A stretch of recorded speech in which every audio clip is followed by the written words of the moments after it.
Hello everyone, today we will learn about an important aspect of English pronunciation, stress. Many people think that pronunciation is just about pronouncing sounds, but stress also plays an important role. It can affect meaning, comprehension, and fluency when speaking. So, today we will analyze the importance of stress. Let's get started.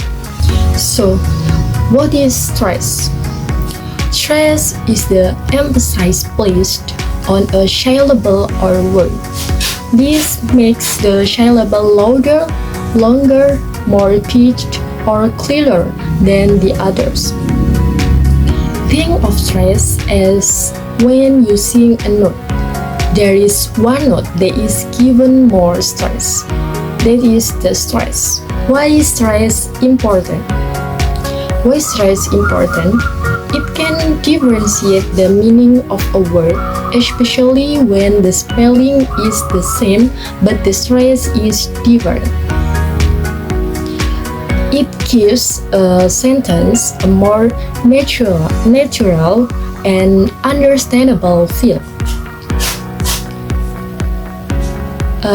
It signals important information in a sentence.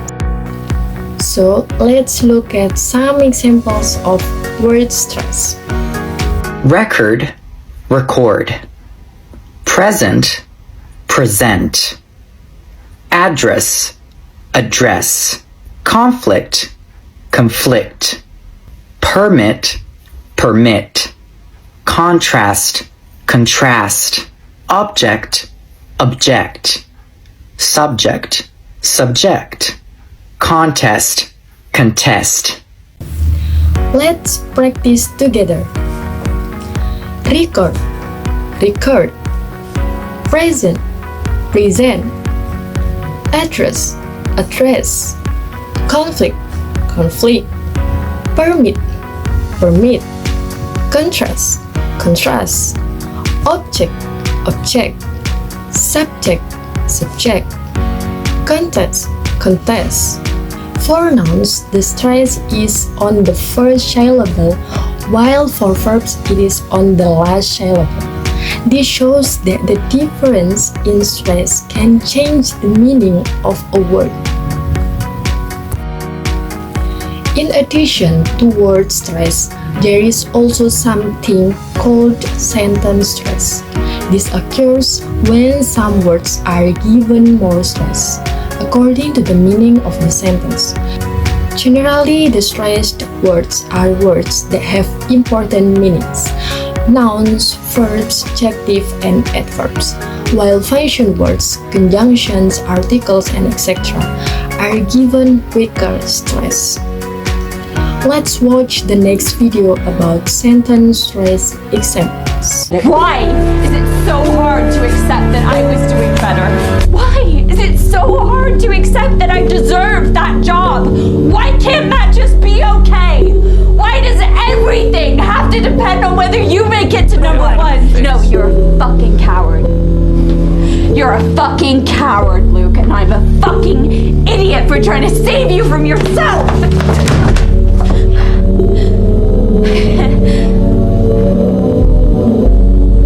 Is that how you want to prove me wrong? Wow, it's very tense. It's very clear what the woman said in the video. And from the video, we found several stresses in sentences. For the first, there is sentence that I deserve that job. That I deserve that job. That I deserve that job. And then there is sentence, why can't that just be okay? Why can't that just be okay? Why can't that just be okay? And then, why does everything? Why does everything? And then, you're a fucking coward. You're a fucking coward. You're a fucking coward. And then, and I'm a fucking idiot. And I'm a fucking idiot. And I'm a fucking idiot. So from this video, there is a lot of clear emphasis on the expressions of feelings of anger. This also shows that sentence stress is useful for clarifying intent and important information. So the interlocutor or listener can feel the speaker's expression better. And did you know that stress can also change the meaning of a sentence? Here is a video clip which shows the wrong intonation confusing the listeners. Please watch together. I'm Jason Gray. Are you? Yes? Do you think we're gonna win the case? Of course. What's wrong with this guy? He has no confidence. No. He has plenty of confidence. It's just that everything he says sounds a little bit like a question. So. Ow! I stubbed my toe? It's just a little quirk. Everything will be fine. The defense calls Ms. Mallory Everton to the stand. Where were you on November 15th at 7 p.m.? I was at the opera with Stephen Meek. So there's no way that my client could have committed the accused crime? No. I don't know why I doubted you. This is going really well. Ladies and gentlemen of the jury, as you can clearly tell, my client is innocent. I'm in As trouble. Miss Everton clearly indicated, he was at the opera? He was at the opera. Oh, no one here is doubting your credibility? I'm telling the truth. Why don't you believe me? Oh, we do believe you. You seem like a very trustworthy person. How dare you? I've never had to do this before, but I'm gonna have to ask the defense to stop attacking the credibility of their own witness. I'm not attacking her, Your Honorable Judge. How dare you? I have been a faithful public servant for 20 years. Wow, that is very impressive. You better watch yourself, young man, or I will hold you in contempt. Please, could she be more out of my league? Could we be more white trash? Could I be more sorry? Could that shot be any prettier? Could I be any more turned on? Could I be wearing any more clothes? Well, I talked to Tim Watley, and I asked him, should Jerry bring anything? Subtle. And he said, why would Jerry bring anything? All right, but let me ask you this question. What? Which word did he emphasize? Did he say, why would Jerry bring anything? Or, why would Jerry bring anything? Did he emphasize Jerry or bring? I think he emphasized would. Once again, remember, emphasizing the wrong word in a sentence will also change the meaning or intent of our expression. Okay, please pay attention to the sentences I gave as examples. In the sentence, I never said she liked. Emphasizing I never said she liked. I never said she liked means someone else did. And then if I never said she liked, I never said she liked means it didn't happen at all. And then if I never said she liked, I never said she liked, I never said she liked means I implied it but didn't say it. And then if I never she said liked, I never she said liked, I never she said liked means someone else liked. And then if I never she said liked, I never she said liked, I never she said liked means she didn't something else. Stress is one of the most important parts of English. Look, she didn't take your phone. Someone else took it.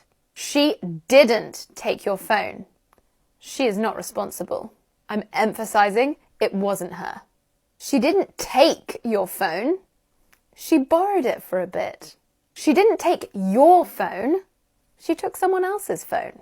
She didn't take your phone. She took your laptop instead. See, it's so important. But by the way, we often find people who speak in a flat tone, so that the meaning of their expression is less felt. Flat intonation can make sentences sound less alive, unnatural or even misinterpreted. This happens if the speaker only pronounces sentences with the same tone without going up or down according to the meaning of the sentence, feelings of the speaker's intonations. Okay, let's try and feel the difference. First sentence, E flat. Are you fine? Are you fine? No, that's wrong, but are you fine? Are you fine? So it sounds more worried, shaking, and certainty. The second, E flat. Did you eat already? Did you eat already? No, that's wrong, but did you eat already? Did you eat already? So it seems more like the questioner really cares, wants to know, or is worried. And then I'm so happy today. I'm so happy today. No, that's wrong, but I'm so happy today. I'm so happy today. With rising intonation and more careful, conveys a feeling of real joy. And then next sentence, that's a wonderful idea. That's a wonderful idea. No, that's wrong, but that's a wonderful idea. That's a wonderful idea. So with rising intonation, softer and given emphasis will seem more enthusiastic and agreeable. Okay, next sentence. Who is that person? Who is that person? Who is that person? No, that's wrong. But who is that person? Who is that person? Who is that person? With rising intonation, we'll see more curious, surprised, and or suspicious. So it is clear, stress plays an important role in conveying the intent, nuance, and difference in meaning of a sentence. If stress is pronounced incorrectly, the listener can also misunderstand, like in the video clip just now. So the expression conveyed is unclear and makes someone confused or even emotional. So pay attention to intonation when speaking. Okay, I will give you tips for optimizing stress. Here are some tips for learning stress. For the first, you can listen to and imitate native speakers. Pay attention to which words are stressed. And then the second, you can record yourself and then compare with native speakers. And then the third, you can watch a movie, TV show, or listen to music. Pay attention to the sentences and stress used. And then you can speak slowly and clearly and stress according to the meaning of the sentence. Now let's summarize what we learned today. Word stress is useful for distinguishing meaning. Sentence stress is useful for conveying meaning and important information. The placement of stress can completely change the meaning of a sentence. Therefore, learning stress is an important step for speaking in this more naturally, more clearly, and more easily understood. That's the video and learning about the importance of stress and its differences, starting from stress on words, sentences, to stress on several elements. It's not just about word pronunciation, but also about understanding the intent, nuance, and meaning you want to convey. Don't forget practice is key. Please listen, imitate, record yourself, and then compare it so that you are more sensitive and accustomed. This does take time and process, but gradually you will be more fluent, more natural, and more able to convey your intentions and feelings when speaking English. Thank you for watching the video and studying together. See you at the next meeting.